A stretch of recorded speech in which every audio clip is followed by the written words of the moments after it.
Hello, hello, friends. Happy Sunday. Welcome to a new week. I just wanted to go ahead and do our week 3 of July budget.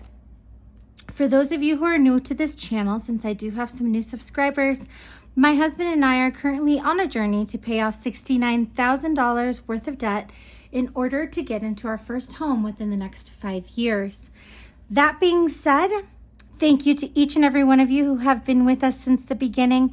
I love each and every one of you, and I appreciate all the comments that you leave as it brings a smile to my face, and I love interacting with you. So let's go ahead and get started. So this week we are budgeting, we are budgeting for my husband's July 14th check.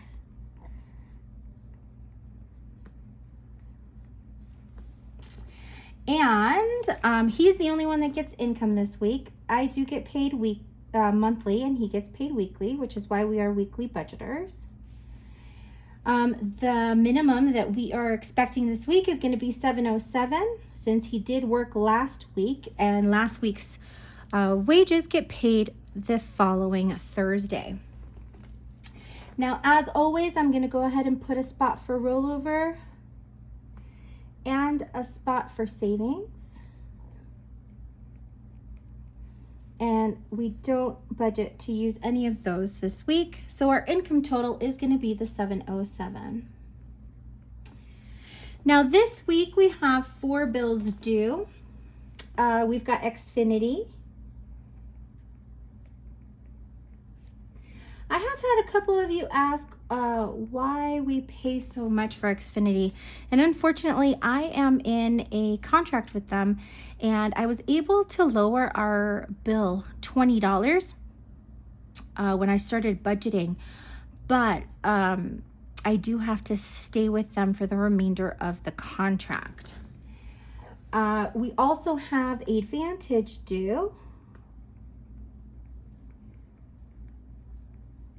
and that's also on the 15th.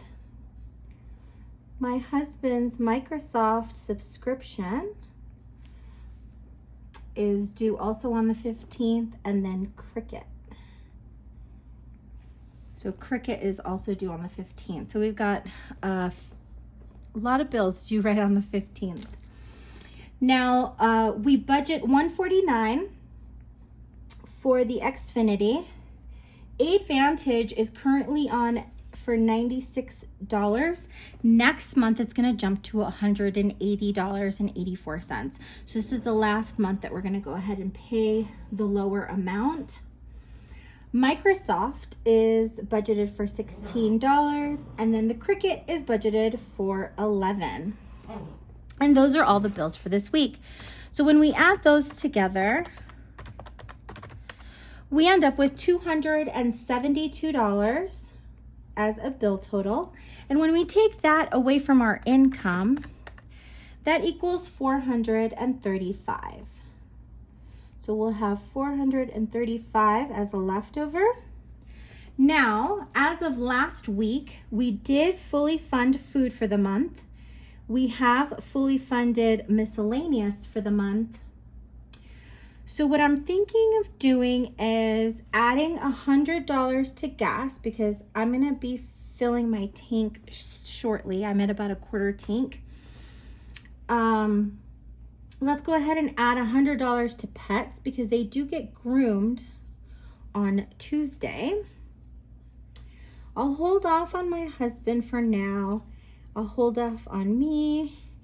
And then let's go ahead and put $75 towards eating out. So when we add those values together, they equal $275. And when I take $275 away from our leftover, we're left with $160. So when I pull that over, we will go ahead and fill our sinking funds. So we'll put $25 towards medical, $15 towards vet, household, car maintenance, and gifts. I did mention in my last video that I had something in my tire and I was worried that I was going to need to get tires earlier than I had to. That appointment was this morning, and luckily they were able to get the nail out and patch it up. So right now my car is sitting in the garage because they did say that the heat that we have here in Colorado may not let that patch seal. So to try to keep it in the shade, so I went ahead and put it in the garage, and the tire monitor, what is it called? It's a tire pressure monitor, actually went off. So it worked. So I'm really happy about that, because that way we can hold off on getting new tires and we can save up the money to get the new tires before winter. Vacation is going to go ahead and get $5. Renter's insurance and car registration will get $3 apiece. And then the $4 to emergency to round it all up to $100. Now, when I take $100 away from our leftover, that's going to leave us with $60. And I'll just type that in so that it catches up. As always, I do these two sections out of order. So we've got my husband's 52-week challenge number 2. That's going to go into his savings.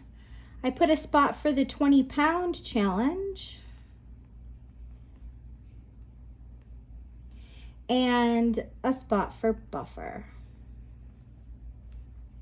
So this week we are on week 28, and then I don't budget up front for the 20-pound challenge or for the buffer. So that's going to give us a savings total of $28. And let me bring down the 60 for leftover. So in order to figure out how much we're going to go ahead and put towards our snowball debt, which is currently Barclay, since it is the account holder for our Dell principal, I'm going to go ahead and take $28 away from the 60, and that's going to give us $32. So we're going to go ahead and plan on putting $32 towards our snowball. That's going to leave us with the $28 that we need to put into our savings, which ultimately gets us to that zero-based budget. As always, let's go ahead and check my math. So we've got an income total of $707 minus a bill total of $272 minus an envelope total of $275 minus the $100 going to the sinking funds, $32 going into snowball, and then the $28 going into savings. And these savings actually go towards our moving funds.